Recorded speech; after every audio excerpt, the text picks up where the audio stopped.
Hey guys, welcome back to our little house series. I'm standing outside and I really just kind of want to give you guys a tour and catch you guys up to speed and show you kind of everything as it is now. So come on in.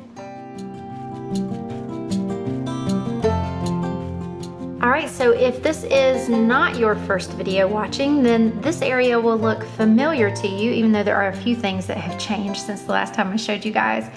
So this is the kitchen and sort of the breakfast nook area. If you guys have watched before, you know that in this corner we will have a banquette seat. So that is a corner L-shaped bench that has storage in it. And then that's actually the base for our table. And then here is the top. This was a Facebook Marketplace find. And I haven't decided yet what finish I'm gonna go with that. Initially, I'd planned to paint it white, but also it is so pretty just being wood. I may end up, you know, just kind of putting a pretty light stain on it and leaving it. I don't know, that remains to be seen. We have a 3-drawer cabinet that will sit here and we'll have a countertop on it, and then that will be our coffee bar. And then once these walls are finished and painted, then we will have some shelving and some artwork up there, and that will also allow for, again, some additional storage. Our flooring in here was purchased from Lumber Liquidators. Well, that used to be their name. Now they go by LL Flooring. I'll put the flooring name here, and I'll also put it down below. I can't remember the exact name. Okay, I found it. It is called Buckingham Poplar, and this is the brand Corlux. This is LVP, which stands for Luxury Vinyl Plank. These are waterproof. They are very high quality. So yeah, this is what the plank looks like. It does have a padding on the back, and we also went the route of doing an underlayment as well. So this underlayment is made with recycled materials, and this will do a couple of things. One thing that it will do is dampen sound. So if things are dropped on the floor or footsteps, this will help to dampen the sound. And then the other thing it does is it helps to kind of provide an even barrier for the imperfections in the subfloor. So if there was any unevenness in that plywood subfloor, this kind of helps to even that out. So that's what we have done on the flooring. This was a sheet of solid vinyl or laminate, and then of course you had a wall right here. That's what my last video was about. And then the flooring changed here. You had kitchen flooring here, and then you had a laminate wood that was not waterproof in the living room. I'll get to that. One thing to know about manufactured homes, mobile homes, I had some questions about kind of the differences, and there are quite a few differences in mobile homes. Some of the simple things are just how the windows are constructed. So you can see here that it's a different type of window frame, and they are black. So because the window frames are black, we decided to go with brass light fixtures in the kitchen. So you can see there our new chandelier is brass. And then our 2 pendant lights here are also brass. All of these came from Amazon. So we decided to go with a classic schoolhouse light globe, and we have 2 of them hanging here, and they will be centered over our island. It was hard to decide what would be the right finish. You know, part of me thinks, well, because the windows are black, maybe black would look good, but I didn't want it to be too much black. So I felt like the brass would kind of balance that out well. So nothing else really has changed in the kitchen since last time I showed it to you. This week we've been working on picking out countertops, so I will show you guys that soon. So turning this way, you can see the living room. Not a lot different in there since I showed you. Again, remember there was a wall right here. So that wall is no longer there, and then we have the same flooring now throughout. Painting still needs to be done. The light fixture still needs to be swapped out, and then baseboards reinstalled. I know it will be hard to tell on camera, but these were the different whites that I was comparing for the room. So actually what we ended up going with is the wall color is this one right here. And this is called Floral White. It is a Benjamin Moore color. And then the trim is Benjamin Moore White Dove. On this side of the kitchen is where our laundry closet is. This is probably going to be a later project. For right now, we're probably just going to kind of make do with it as is. We're probably gonna add 1 or 2 more shelves and then try to use those cabinets as best we can. But this is kind of what we are dealing with right now. So here's a look inside the master bedroom that goes into the master bath.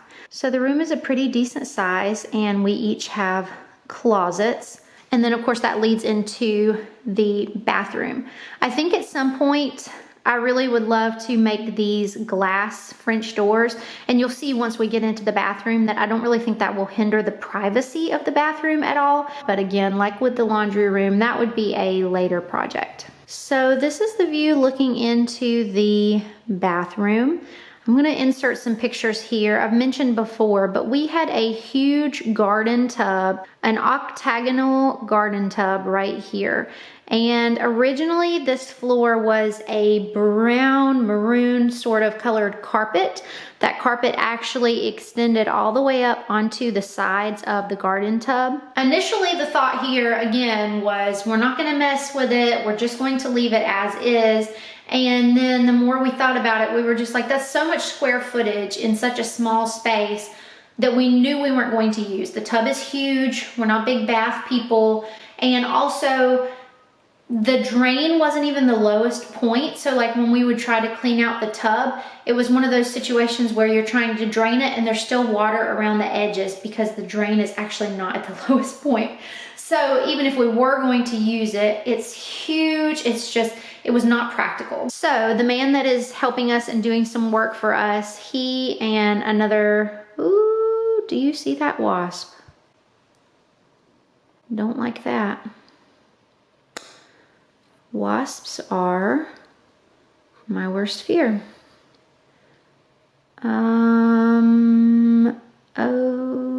Okay, we're gonna have to redirect here. No need to panic, guys. It's been handled. I'm a grown adult. Got it covered. Okay, so anyway, the tub was taken out. The flooring was laid down over the subfloor. For some reason in my mind, I was predicting that there was like a huge hole under the tub, which makes no sense. So other than the labor of ripping it out, it wasn't that big of a deal. There were sections of the wall here that were open. So those have had to be patched, and then they'll have some work done on them to be nice and smooth. One unexpected expense in this bathroom, well, honestly, let's just camp out here for a second. There were a few unexpected expenses. Once the tub was taken out, the vanities were a shape in such that they fit with that octagon. And so to take the tub out and leave those, it just looked funny. So we bought these matching vanities off of Facebook Marketplace. That's kind of an interesting story. I'll have to share that with you guys. A couple other changes, a couple other unexpected expenses. The carpet came to right here, and then this was all like vinyl flooring. And there had actually been water damage up under there. The subflooring was soft and had to be replaced. So that was kind of an unexpected thing, but also glad that we found it and were able to address it.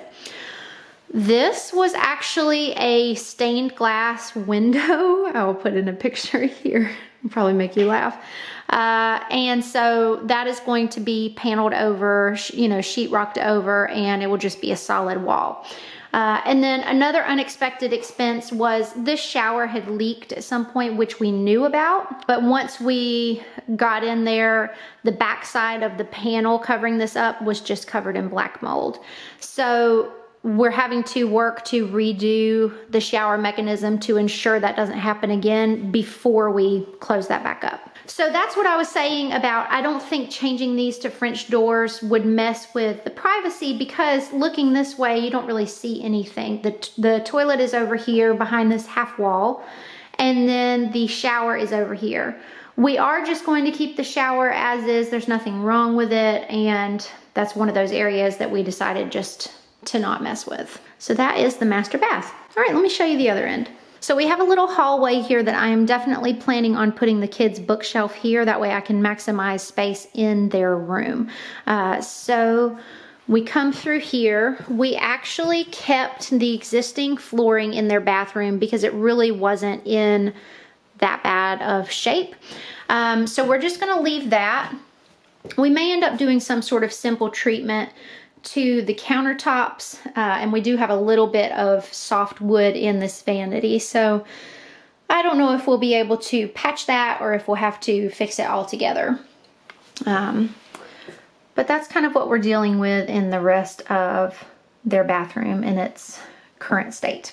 Their room and bathroom are the only room that we have chosen to leave the original flooring. So their room for two it's a fine size. It's a little bit small. And so this is one of the areas we're really having to be smart with storage. So my initial thought was I was going to put, none of this stuff is necessarily staying where it is. These are just things that I need here so I can get done the work that I need to get done. My initial thought was that I was going to put a long dresser right here, one that we currently have. But when I started measuring beds and configuring, I thought maybe I was going to put a toddler bed there and a twin bed here, and I just wasn't quite sure, you know, how to maneuver it all. And we measured for a trundle bed, and you know, a trundle is like where you slide one out, and so essentially you have like two twin beds next to each other. And when you measure what two twin beds would look like in this space, it pretty much takes up the whole room. So we decided that that was not going to be a smart choice. This is not a vacation home. This is the home we're going to be in all the time. So what we landed on is going with bunk beds, and the only wall where it makes sense to put the bunk beds is this one. So that means when we walk in, there will be an edge of a bed right here, just past the door. And so in the design, I really don't want to have anything on this wall because it needs to feel open. Honestly, that dresser is probably going to stay right there unless I change my mind because it fits that space so well. And then we're probably going to have some sort of toy storage here. Again, there's lots of opportunities for shelving, and then they do have a closet, which is nice. I could have put the bunk bed right here, but I really wanted to preserve that natural light, and I didn't want to cover up the window because I think it's one of the pretty parts of the room. Yes, blue carpet is not like super ideal and desirable, but with them being on a bunk bed, I thought it was a wise choice. So we are just gonna stick with it, and it's honestly not in bad shape. So if you saw the title, I said, you know, family of four moving to a tiny house, and that's really not technically what this is. I wondered when we moved in, like, does this count? Does that fall within the parameters of a tiny house? So turning to trusty Google says, although tiny houses seem to be pretty self-explanatory, they more specifically are defined as any home that falls under a maximum of 500 square feet. So we are close to double that here. So we can't count this technically as a tiny home. Typically a tiny home is something that's going to be a little more easily mobile, a little more easily movable, and a lot of times they will be more of an all-in-one multi-function space. So since we do have a separate kitchen, living room, 2 bedrooms, 2 bathrooms, doors in between, this can't be considered a tiny house. This would fall under the category of a small house, which is why we call it our little house. So that pretty much concludes the full tour. You guys have seen the whole house now, and you've kind of heard at least some of the plans generically of what we are going to do. I hope that you enjoyed seeing the before and after pictures, what ones I do have to share with you. It's really been a fun process so far, and things are shaping up really well. If you have any ideas design-wise or just things that you hope to see, I would love to know down in the comments. If you enjoyed this video, please give it a thumbs up and subscribe and share it with a friend. And I will be talking to you guys next time.